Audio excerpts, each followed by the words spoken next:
What are the biggest needs for your San Francisco 49ers heading into the 2022 NFL draft? And what's all this smoke about Deebo Samuel? Maybe the New York Jets might be looking into a trade. Croc and I will squash that very shortly. Coming up right now. You are Locked On 49ers, your daily San Francisco 49ers podcast, part of the Locked On Podcast Network, your team every day.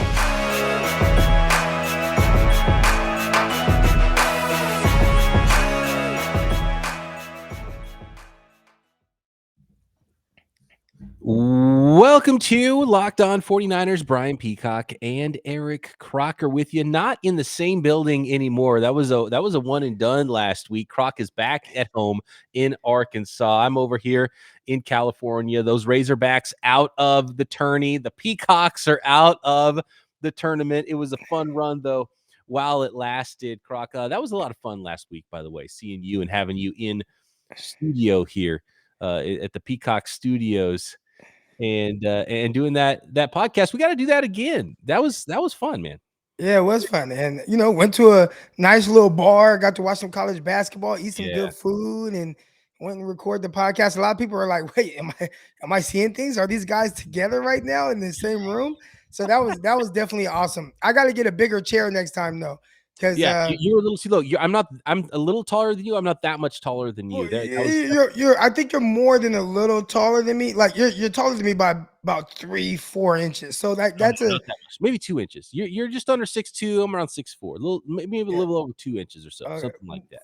But that it made a drastic difference in our streams. So. By the way, today's episode brought to you by BetOnline. BetOnline has you covered this season with more props, more odds, and more lines than ever before. BetOnline, where the game starts. And yeah, have fun betting on the tourney, betting on things like where is Deebo Samuel's next team he's going to play for? It's going to be the San Francisco 49ers. Croc, we talked about this story a little bit last week, so I don't want to spend too much time on it because there was some people asking, okay, do you trade Deebo Samuel? This was after all the trades that have happened with Tyreek Hill and Devontae Adams and how much wide receivers are making, and Deebo Samuel going into the last year of his deal. And then there was a story from, I think it was a Jets beat reporter on for The Athletic is where the story came from.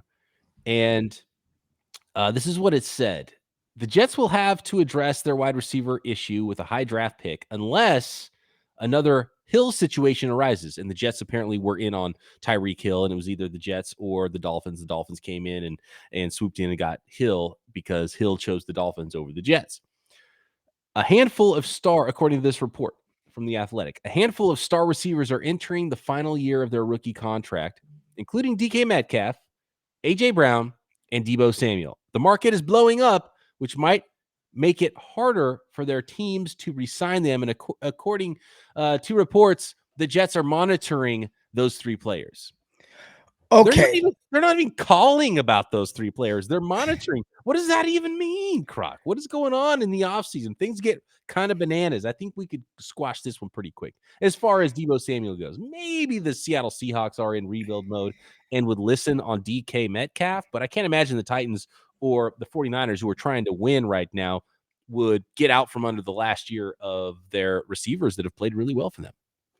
I think when you put it that way, it makes a little bit more sense. I just thought it was just this random rumor that's going around and the 49ers might trade, Deebo Samuel. I'm like, dude, no way. But when you word it that way, which they're just saying, maybe a team doesn't want to pay a guy north of $20 million a year with where they're at. And from that standpoint, again, Deebo Samuel is the 49ers everything. He's the best player. I mean, him and Trent Williams, but best skill player the 49ers have, or best player outside of Trent Williams.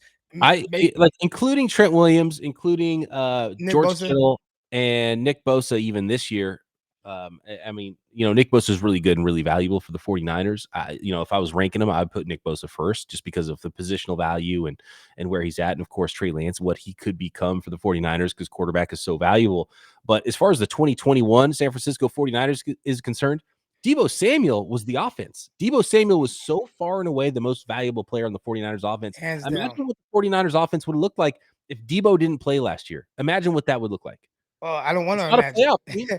And I don't want to imagine moving forward either. Yeah. Hands down, the most impactful player that the 49ers had on the offense and play the big hand. I mean, the touchdown he scored against Dallas, the touchdown he scored against the Rams. Like, I mean, what he did against Green Bay, dude was amazing all year. So I don't see it, but I can't see a team saying, hey, Deebo, you've only done this for 1 year. We don't want to pay you $22 million. There becomes this power struggle between what he feels like he's worth and what the 49ers are willing to pay. Hey, I don't want to be franchise tagged. And maybe they end up in this situation like they did with DeForest Buckner. Who would have saw that coming? Right? DeForest Buckner, with how talented he was, the leader of the defense. Like he was the guy, he was the standard. And I talked about it on the last episode. You know, when you draft a guy and you're like, you know what, I hope this guy that I draft really high turns out to be Buckner was all that and Yeah, more. absolutely. And you traded him away because you were trying to figure out how we're going to structure his contract moving forward. Now, that was a different time because they were also, Jimmy Garoppolo was going to go on with him, just coming off of a Super Bowl appearance. All these other guys are going to have to get paid, Deebo Samuel, so I guess they were kind of looking at that. Fred Warner, they were looking at it down the line, and he ended up being a casualty. I don't see that same scenario happening with Deebo Samuel, but if I were the New York Jets, I would monitor it as well. Yeah, I mean, from the Jets, it makes perfect sense. The head coach and offensive coordinator came from the 49ers. They know how good Deebo Samuel is. But and I just got to go back to what I already said about this. Last week, there was a question about, what would the 49ers consider trading Deebo Samuel? I mean, there's a price for everybody. You could make an offer to the 49ers that would be more valuable than Deebo Samuel, but that's not an offer that a team would give. Whatever the 49ers would be asking for Deebo is not what the Jets would be willing to give If up. the Jets There's a said, all right, everybody. Brian Peacock, GM Peacock, we'll give you pick 10, 35, and 38 for Deebo Samuel, would you do it? It's a really good offer. Now, they didn't even offer pick 10 for Tyreek Hill, but Deebo is younger. Deebo still is on a rookie contract right now, even though you are going to have to extend him. And they only offered, if I'm not mistaken, I don't know if it's only, but I know they offered pick 35, 38, and then some other picks that ended up being the same amount as Miami. So, but still first in there. So 35, 38, and the 10th overall pick for Deebo Samuel. By the way, the 49ers pick is now in KC because it went through Miami to Kansas City, that pick 29 in the first round. Yeah. And I've seen people out there like, oh, what can we draft with pick 4 and pick 10 if the Jets gave up 2 first-round picks? I mean, the 49ers aren't getting 4 and 10 from the Jets, right? No. But you would have to start to listen if they're willing to throw that down. And that offer you just gave to me, you have to think about that if you're the 49ers. Can you? I know. You just look at Brandon Ayuk and say, hey, Ayuk, like, all right. Are you a pro now? Like Ayuk, are you a pro now? Because what I had talked about last week on the show, and I still feel this way, is if you trade Deebo or you trade Ayuk or you trade Kittle, you trade anybody, it's going to happen next year. That's a next offseason problem. That's not a right now problem. You wait. You've still got Deebo for another cheap year. Let him play out his rookie. Tag him and trade him. You get that value from him. See what he can do for another year for you. You're trying to win. Now, a team would have to outbid that. A team would have to pay for it. Now, if a top 10 pick is very valuable, a top 10 pick plus 2 other picks in the top 38 was they're picking second in the second round, right? 35? 30, no, so third, I believe. Because you Okay. got 33, 34, 35. So third. So 30. Oh, yeah, because they're swapping with the Jets because they had the same record, or because every swaps in the first round. Now they're third in the second round. So 35 and 38, right? 10, 35, and 38 for Deebo Samuel. That's a good offer. You get money off. You don't have to pay on that 20-something million. Yeah, but you don't have to pay that anyway. He's still on his rookie contract. That's why I think if there's a trade, it's next offseason. What was the Buckner trade? What was Buckner still under contract? I believe he was. Yeah, I think it was the last year of his contract, and then they extended him.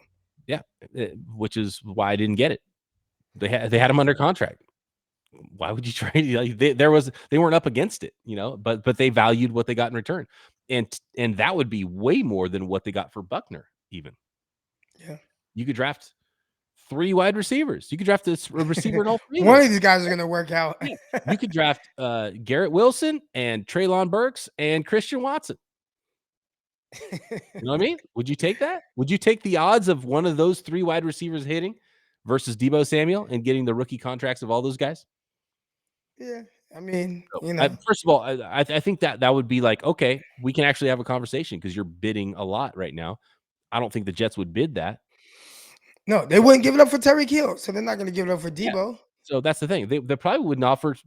They might offer 10, but I doubt it, just because they know Deebo. But even then, like Mike LaFleur and Robert Saleh, they're not pulling the strings. I think it's pretty obvious. Joe Douglas is the GM in New York, and he has the say. Like, he is the top of the pyramid as far as personnel goes.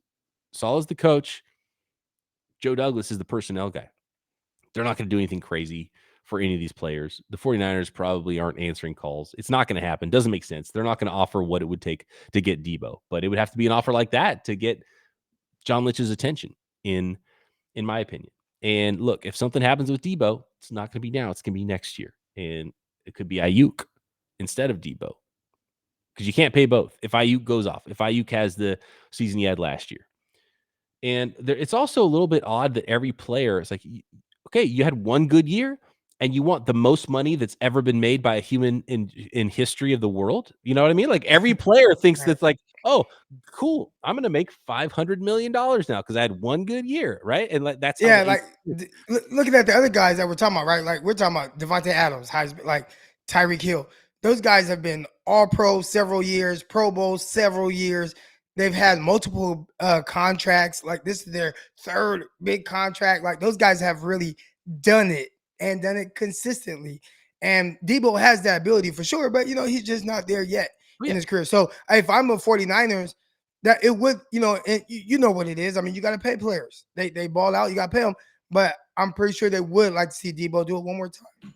Right. Yeah. Let him do it one more time before you give him that crazy contract. And the other thing is like we saw it with the Von Miller contract, and we saw it with the Devontae Adams contracts for sure, is the money they threw out there. The initial report wasn't even close. Devontae Adams is not going to make $28 million per year. That was the report. That's not reality. He's going to make $22 million per year over 3 years, and they're either going to cut him or restructure or do something, because there's like funny money put on the end.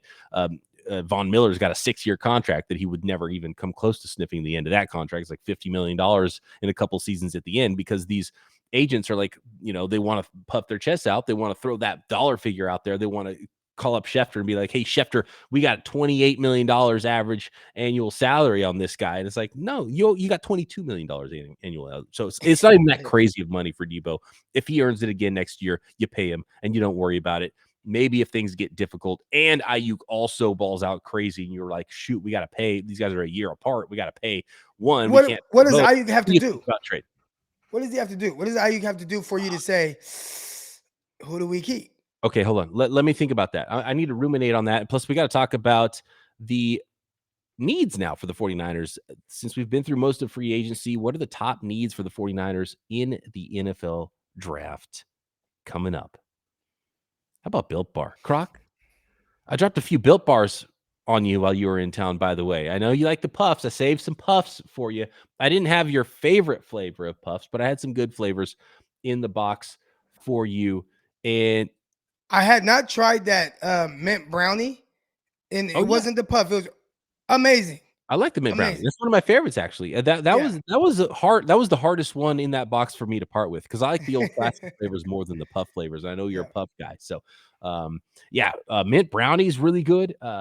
Everyone loves coconut. I don't do coconut. I think there was a coconut for you in the box. Coconut's not my number one favorite, but you know what I love is the peanut butter, and of course the puffs are awesome flavors. There's a new brownie butter flavor, ridiculous, at built.com, and I'm always looking forward to my delivery of Built Bars, and you can look forward to the same. All you got to do is go to built.com, scroll down and find the macros chart. You'll be blown away. High protein, low calorie, high fiber, and low carb.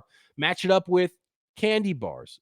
It's a protein bar that tastes like a candy bar. Candy bars, you're having 250, 300 calories. Built Bars, most Built Bars only 130 calories, only 4 grams of sugar and 17 grams of protein. And then compare it even to other protein bars, and you will be blown away by Built bars. And I don't know how they make them taste so good, but you can find out. Just go to built.com. Use promo code LOCKED15 to get 15% off your order. Again, that is promo code LOCKED15 for 15% off at built.com. I want to remind everybody, by the way, too, and thank everybody first for making Locked On 49ers your first listen every day. For your second listen, go check out Locked On NFL, Locked On experts around the league talking about all the latest topics in the NFL in less than 30 minutes every Monday through Friday, and free and available on all your favorite podcast platforms, just like this podcast is, and just like Locked On NFL Draft is, and just like the Peacock and Williamson NFL show is. Interesting question you posed, Croc, and we got to move on here in a second. But what would Ayuk have to do to make the 49ers seriously think and go, shoot, we got two guys, we can't pay them both? Who pays two receivers? Like, what scenario? And we've seen two pass catchers get paid, and that will happen. But are there any teams out there that pay three guys? Yeah. And that's the scenario they may end up in. Because you got Kittle, and his money's not going anywhere. All right, say you sign Deebo, and then Ayuk goes off for 1,200 yards. What do you do then? And maybe you just let it ride for another year, just like what I'm talking about with Deebo now. You do the same thing with Ayuk next year. So you pay Deebo, and then Ayuk has done it for 1 year. So now you have these couple star receivers, right? And you got George Kittle, and you say, okay, let's let it ride one more year, and you see who does it again. And you've already paid Deebo, so that's not something that you're going to be able to undo, and it wouldn't make sense with the cap and dead money. So Deebo would be locked in at that point. But then after 2023, now Brandon Ayuk is a free agent. You could tag and trade him. You could maybe that's a time that you could trade George Kittle. It's a couple years from now. Well, that's what the Dallas Cowboys did, right? I mean, they had Gallup, who was a 1,000-yard receiver. Obviously, they just drafted CeeDee Lamb. He's off to a really good start. And they had Amari Cooper. And Amari Cooper was paid. And they had to try to figure out how do we work out this whole dynamic between three guys that are, good pass catchers, and then let Amari Cooper go. Now, Amari Cooper, I don't think he was the soul and heartbeat to a team like George Kittle is, so it'd be a lot harder. Really. Or Deebo. Amari Cooper's been really good, but yeah, he's not a heartbeat. He's not a heart and soul player. It never really felt like that, and he wasn't an original Cowboy anyway, right? So, I feel I really feel like it's not similar to. I feel like CeeDee Lamb's more similar to what Deebo and Ayuk are to the 49ers in that way, is where they got rid of the other guy who was a mercenary and they wanted to hold on to their own. But we'll see how that goes. But to me, there's nothing even worth talking about with that unless the team comes with a crazy offer. And everyone's available if you are willing to pay a price. Would a team go crazy? No, that offer is not going to come. So Deebo Samuel is going to be on the 49ers this year. Yeah. Team needs. What are the biggest needs going into the NFL draft, Croc? I want to get this lined up so we have our needs to work on. We have an outline to work on when we do a live mock draft. A live 7-round 49ers mock draft later on this week. But we got to know what our team needs are. We got to build sort of an idea of how we're going to attack this thing in the NFL draft if we're going to be drafting for the 49ers later this week. And a lot of people let us know that we forgot about one of the edge guys in Charles Omenihu. And again, another guy who's not on signed long-term for the 49ers, but the 49ers have numbers now at the end position. Does it change how we feel about edge potentially being that target for the 49ers at 61? D Ford's still on the team in pencil, right? But he's not going to. We can move on from D Ford. He's in another category. They're paying him because they have to, because of contractual stuff and kicking the can down the road with his salary cap number, dead money. They don't get any cap space for letting him go. So D Ford's on the team. Samson Abukam's on the team, going in the last year of his 2-year contract. Charles Omenihu, who they traded for from Houston last year, is still on the team. Jordan Willis, 1-year deal. There was Kerry Hyder brought back on a 1-year deal. And who am I forgetting? There's one more. Is that 4? How many is that? Oh, Nick Bosa, obviously. Nick Bosa. So Bosa, Hyder, Amenahu, Willis, Ebukam. That's 5. Yep. If we're just looking at, okay, where do the 49ers need a guy who's going to dress? The 49ers can dress 5 defensive ends and they're okay. So numbers-wise, they're okay. Bringing competition, yes. And D Ford would make 6. Right. Well, he's on the roster, so. He's on the roster, yeah, but he's not going to play. So we don't have to worry about him. He's just taking up cap space. I feel like every time we say he's not going to play, then training camp comes around and it's like, oh. Yeah, there'll be a story. Oh, maybe his back's feeling better. Right now, he is a cap number, and that's it. That's the way I'm going to treat D4. Yeah. But that would make it 6. I mean, if anything, it would be more defensive ends than fewer, and they already have 5. So they could dress 5, and the 49ers would be okay. Defensive tackles. They lost DJ Jones. They brought back Hassan Ridgeway. They brought back on a restricted contract Maurice Hurst. They got Kevin Givens. So you got Armstead, Kinlaw, Givens, Hurst, Ridgeway. 5 tackles, 5 ends. They can dress 10. They can dress 10 defensive linemen tomorrow. Let's look at the offensive line, because I think offensive line, edge, and safety would be probably the main things that most 49ers fans and most journalists, anybody who covers the team, would bring up as the most obvious needs. O-line is where it starts. So, but let's look at, just looking at who you would dress. Usually dress 7 games or 7 players on game day. Trent Williams, left tackle. Aaron Banks, left guard. Played left guard in college. At this point, you have to. Alex Mack at center. Dan Brunskill at right guard again, even though they tried to upgrade over Brunskill last year with Banks. That didn't happen. And Mike McGlinchey at right tackle. Is he healthy? I'm not sure. That's the starting 5. Right. Then you've got positional versatility. Jalen Moore. Real quick, that would not be if that's who goes out there. If you're telling me week 1, that's your starting offensive line, even with Aaron Banks being inexperienced and we don't even know if he's good. Mm-hmm. But if those are your 5 starters, I think you'll be all right. And it's the same. It's 4 of 5 from last year, and then you're just plugging in a top 50 player who's going into his second year instead of Laken Tomlinson. So it's not that crazy, right, to think that could be the starting 5. And then your 6th and 7th offensive linemen that are dressing on game day both have guard tackle versatility in Jalen Moore and Colton McKivitz. So that's your top 7. Then you have Jake Brendel, who's coming back as a center. You would still need someone who could back up center. And I guess in that situation, you could have Brunskill back up Alex Mack at center, move him over, bring somebody else in to guard on a Sunday if you needed those numbers. So it would still be the same 7. And maybe your backup center is Brunskill on game day rather than, Brendel, who's on the roster. Alfredo Gutierrez, who was part of the international program, still on the roster. Justin School, coming back from injury, still on the roster for the 49ers. I think they could add a player there. Did you mention Colton McKivitz, or did I miss that? I did, yeah. I mentioned Colton McKivitz. Yeah, he's part of the first 7. Yeah, Jalen Moore and Colton McKivitz will be your first 2 off the bench there after the starting 5, if Banks is the starter. And who knows, maybe it's Jalen Moore who's the starter at left guard, then Banks is a backup with Colton McKivitz. And then if McGlinchey can't go, it gets pretty dicey. So maybe tackle is more important. But then you have 2 guys who can play tackle and Moore and Colton McKivitz. So anyway, you can dress your 53 from game day at offensive line.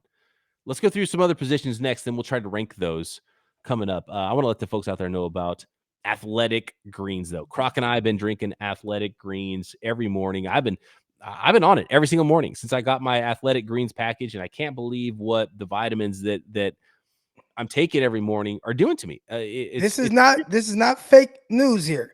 No, you talked about it. You said you drink it every morning, and it has really helped you with your energy. You talked to me about it when we were on the way to be picking up my rental car. Because I don't sleep well, and usually I do a lot of caffeine in the morning, a lot of coffee, and I love coffee, so I'm not going to let it replace my coffee. But if I wanted to kick coffee, this would be the thing that would allow me to do that. And it definitely has given me a pep in my step. And you're absorbing 75 high-quality vitamins, minerals, whole food source superfoods, probiotics, and adaptogens with just 1 scoop of Athletic Greens in water. You shake it up and drink it. Super easy. I love the ease of use, or else I wouldn't use it. It's 1 drink, a scoop, water. You drink it in the morning, first thing, you're done for the day. You got all your vitamins. And apparently I really needed the vitamins because it has helped me quite a bit. It's lifestyle friendly. keto, paleo, vegan, dairy-free, or gluten-free. Gluten-free, yeah, it is. It's perfect for you. AG1 is a small micro habit with big benefits. It's one thing you can do every single day to take care of yourself, and I'm already seeing the benefits. It's pretty amazing, and it's less than $3 a day versus if you're taking a bunch of vitamins. I mean, the founder of Athletic Greens was taking $100 a day worth of vitamins, and that's why he founded this company. So take care of yourself. Make it easy. Go to athleticgreens.com/NFL network. Athletic Greens is going to give you a free 1-year supply of immune supporting vitamin D and free 5 travel packs with your first purchase. All you have to do is visit athleticgreens.com/NFL network. Again, that is athleticgreens.com/NFL network to take ownership over your health and pick up the ultimate daily nutritional insurance. So sort of laid out what it looks like for the offensive line, defensive line right now. Starters, depth-wise. Safety. Niners went out and shopped for a corner. I think they feel pretty good about that. They've got their number one corner from last year coming back in Emmanuel Mosley. They got a new number one corner in Charvarius Ward. Is it 1A, 1B? Is it 1 and 2? I don't know. We'll see what Charvarius Ward looks like with the 49ers, but apparently he's an ascending player and has gotten me more excited since I've gotten into the film a little bit more and learned a little bit more about Charvarius Ward. The free agent signing and the contract is not bad at all for a high caliber cornerback. Dante Johnson coming back. We'll see what happens with Jason Verrett. They brought back Darquez Dennard as well for some depth at cornerback. Ambry Thomas is probably Real your quick, third outside corner. Dennard. Yeah, A lot of people forget about this, but Dennard, I believe he started in the nickel week 18 against the LA Rams. yeah, he made a couple of plays. It was just like all of a sudden, it's like, oh shoot, Dennard's going to play, and he was all right. So whatever he showed the 49ers, it showed him enough to bring him back for another year. Ambry Thomas is number 3 corner on the outside now. You got Diamador Lenore. I think he's battling for that nickel spot. And so the 49ers, I think, are all right at corner right now. If the right guy's there at cornerback in day 2, day 3, I don't think you hesitate in making that selection. If someone who's super valuable to you is there, especially maybe a nickel style of player, and especially if a nickel/safety style player is there. And let's get into the safety because I think that's important. The starting safety for a while now, Jaquaski Tart, still a free agent, still could be brought back before the draft, but right now he is not currently a 49er. Jimmy Ward, starting free safety, that's clear. Who's the starter? Are they just planning on going Hufanga there? They brought in George Odom, special teamer, and strong safety from the Indianapolis Colts. You got Tarvarius Moore coming back from injury, who could maybe play some strong safety, could maybe back up Jimmy Ward at free safety. So right now, they got 4 safeties, Ward, Moore, Hufanga, and Odom, and there's definitely room for a 5th there. Those are the top 3 positions I think I would argue. What order do you put those 3 in? Do you see safety jumping up over the top? And, positional value of safety isn't what offensive line or defensive end would be. But just because of the numbers and because it's not a clear starter on the roster right now, would you put safety number 1 need right now going into the NFL draft clock over edge and over offensive line? Oh, I think again, if you tell me that those 5 offensive linemen will be the guys, and at some point, I mean, you got to put Aaron Banks out there, and let's hope that he's making strides in the right direction. All right. So if you tell me that, and that's the 5 offensive linemen, I think I'm okay with that more so than whoever the second safety is. So yeah, I would lean towards safety potentially being the number 1 spot, especially if you do not bring back Tart. Now, if you bring Tart back, then obviously now it's just you legit can go into it and just be like best player available without a doubt. But if you don't bring them back, and you don't want to force the safety position, but you are kind of putting a little bit more of a star next to it, looking for a guy that potentially will be there at pick 61. Who are you more comfortable with starting week 1? Talanoa Hufanga or Aaron Banks? Hufanga. Yeah, me too. I've seen it. You've seen him make an NFL play, right? And we haven't seen that from Aaron Banks. Also, I mean, if you told me, all right, we're going to have some combination of Hufanga and Tarvarius Moore, I think I'm okay with that as well. Now, obviously, Moore coming off of an injury, but He's a guy. I mean, he's been a third safety, and if you kind of want to do those things, and he has versatility, and you tell him like, hey, you got y'all the guy. Whoever ends up being the best man for this, like you're gonna take on. I think that will really help those guys kind of take their game to the next level. Even Hufanga, because Hufanga, he's not. We've made this clear. Like he's not the fastest of guys, and everyone knows that. But if you're not the fastest of guys, if you can still play with terrific anticipation and know what's coming, well, you can play fast regardless of your actual physical capabilities. Yeah, and he looks really good coming downhill, going forward, and I think he sees the game well. And even at times when they had put him out there at safety and he was playing a lot of snaps, they would put him out there and interchange the safeties, right? And you would have Right. Jimmy Ward come down, and we would see times when Hufanga was out in center field and sometimes didn't look great. He got beat, but he held his own at some other times. He's a competitive guy. I don't think it's an ideal situation. I would rather him be a number 3 safety in a dime linebacker, third safety kind of a guy, but I think he could do it. And we don't know if even Aaron Banks could be there, right? Could even get to that level. Right. Right. So let's No, say Aaron Banks never gets to that level and Mike McGlinchey's torn quad turns out to be a problem.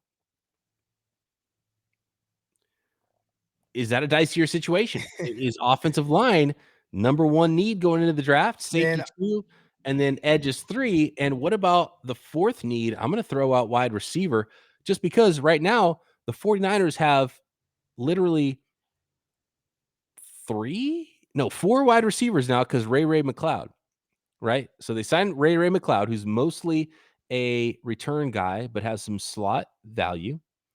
Brandon Ayuk and Deebo Samuel are the starters. Keyshawn Johnson was brought in as a free agent, who's, maybe he might not even make the roster. He's, wide receiver 6 type of a guy. And Juwan Jennings, he's still not signed. They're trying to maybe do a long-term deal with him, or maybe a 2-year deal instead of just the exclusive rights free agent. He's going to be back for sure. They just haven't officially made that deal clear. So Juwan Jennings will for sure be back. So Deebo, Ayuk, Juwan Jennings, Ray McLeod, that's your top 4. And Keyshawn Johnson's 5. Do they still have from the practice squad last year the Austin Watkins. Austin Watkins, right? Is he still around? They've got Connor Weddington, I think, and Austin Mack. Are those guys still around? They're listed on this roster I'm looking at right now, but I don't know if they've been re-signed to futures contracts or where they're at. But the 49ers really have 5, maybe 6 wide receivers that could even possibly make the roster. They have to add players there just to get through training camp to run routes. So it's a for sure need. Is it a top need? And we were talking about, look, if you're going to be trading Deebo Samuel next year, or you're going to be trading Brandon Ayuk next year, you better have a guy developed and ready to play. So do you draft that guy now? So would you put wide receiver at need number 4, or would you put it in there with the top 3 needs? Would you put it over offensive line? Would you put it over safety? Would you put it over defensive end? The 49ers don't have anybody aside from Javon Kinlaw, who's never really been their pure nose tackle because DJ Jones was here. They basically don't have a nose tackle on the roster. So tackle is a need, but I think I would put it, just find someone who weighs a lot on day 3 is where I would put that need. So I don't think I would put it up there, but it's a need. I feel like some of these things we're talking about, they could have done a little bit more in free agency. I think that's where, they've cut, money. I know money's a little tight right now, and we've done a good job of not mentioning a certain quarterback, but I think they could have done just a little more. And I'm not a guy that's saying, oh, they got to go out and get the splashy guy, but I do think that there are a few areas where you have some question marks, like big question marks, like the guard positions, both of them really. I mean, those are legit questions. The second safety, that's a legit question. Now, maybe they're playing their cards and saying, hey, look, at the end of the day, look, Jaquiski Tartt, he's still sitting there. We can bring him back. And if that's the case, then I'm much more comfortable. But it's a toss-up. Like, nobody can answer who are the starting safeties for the 49ers right now. We don't know. We know Jimmy Ward and whoever else. Yeah. If a game happened tomorrow, it would be Hufanga. And I feel like and obviously like that's the case sometimes, but I feel like with the 49ers, like that does not have to be the case. I feel like they could have done a little bit more. So. How about this? Another player going into the last year of his contract, turning 30 years old, punter Mitch Wishnowsky. Where do you put punter on the list of needs for the 49ers? Still, I mean, he's very inconsistent. He had a stretch though, I think where he was like one of the better punters in the league. Yeah. They better not draft a punter. There's that one dude out of San Diego State or wherever the heck, and he can kick and he can punt. They better not draft another punter in the first 4 rounds. That's all I'm saying. And if they do, he better not turn 30 before his rookie contract is over. All right. So I think it's pretty clear that offensive line, safety, edge, still top 3 needs, right? Wide receiver 4, nose tackle 5. Of the top 3 needs, is it so even that it's just best player available, safety, O-line? Yeah. No, I think safety, edge. I would actually, because you just drafted a guard 2nd round. So I would actually, and again, we don't know. We'll find out more come OTAs. What's going on? Where are some of these guys at? Guys like Mike McGlinchey and things like that. But let's say again, if the guys, it's a perfect world, everybody's healthy, right? In that scenario, the biggest question mark is safety. That second safety position. Okay, so we're gonna list safety, O-line, edge, wide receiver, nose tackle, running back. I don't know. Maybe after that, that'll never be a need for me. Like unless you just have nobody, like literally nobody. Not a need, but like once you get into day 3, you've got Mitchell, Wilson. Hasty's not a world beater, and I don't know if they even like Sermon or not. Wilson's coming back, on a short-term deal. Injuries that happen at running back. If the right guy's there, round 4 through 7, you take him. It's a need, but it's not high, right? It's like your 6th, 7th, 8th need on the team. But it's important. You got to have a running back in Kyle Shanahan's offense. So if there's a guy you like there, just like with Elijah Mitchell last year, 6th round, hey, this really good running back still there, you draft him. Yeah. Yeah. Okay. Fullback. No. No. Kicker. Robbie Gould's getting old. Yeah. That's another one of those. I mean, they brought the slide guy off the streets, and I know he missed the extra point, but I mean, he was all right. What about tight end number 2? Some competition. Ross Dwelley still hasn't actually. You know what? Kind of sleeping on kicker a little bit because all those games in the divisional round playoff came down to a kick. And he got hurt too. Mitch Wishnowsky had to make a kick last year. Oh yeah, that was scary. Yeah. And you got to make your special teams unit a little cheaper. They've spent some money on the coverage unit. Linebackers obviously not a need. All right, I think we've got an outline to work with here when we do our mock draft later on this week. Yeah. And it kind of depends on who's on the board, who we like there at a number of positions. The 49ers have a pretty good roster, and I think best player available is usually the way to go. And 3, 4 positions, 5 positions even maybe. If the right guy's there, I think you pounce on that and you see how the draft falls to you. And if you squint your eyes a little bit, the 49ers could start a game tomorrow, and I think they'd be in okay shape. But you got to squint. By the way, Trent Williams has only played 16 games twice in his career. Missed games last year, too. McGlinchey can't go. Aaron Banks is bad. Trent Williams is hurt. Now you got Moore at left tackle, a bad left guard, essentially, and McKivitz at right tackle. And no depth. Justin School's still around. Right, yeah, Justin School. We'll see what happens with Justin School. Center. Who's the center long term? A lot of questions with the 49ers roster. I'm putting offensive line number 1 over safety. Croc has safety over offensive line, which is fair, but those are 1 and 2. Edge is 3, but edge is such an important position. If that guy's there at 61, you pounce. That's our working outline for the mock draft coming on later this week. Thanks everybody for making Locked On 49ers your first listen every day. For your second listen, go check out Croc doing Locked On NFL Draft with Ryan Tracy. I'm doing the Peacock and Williamson NFL show every day right here on the network. Croc and I back tomorrow right here. Locked On 49ers.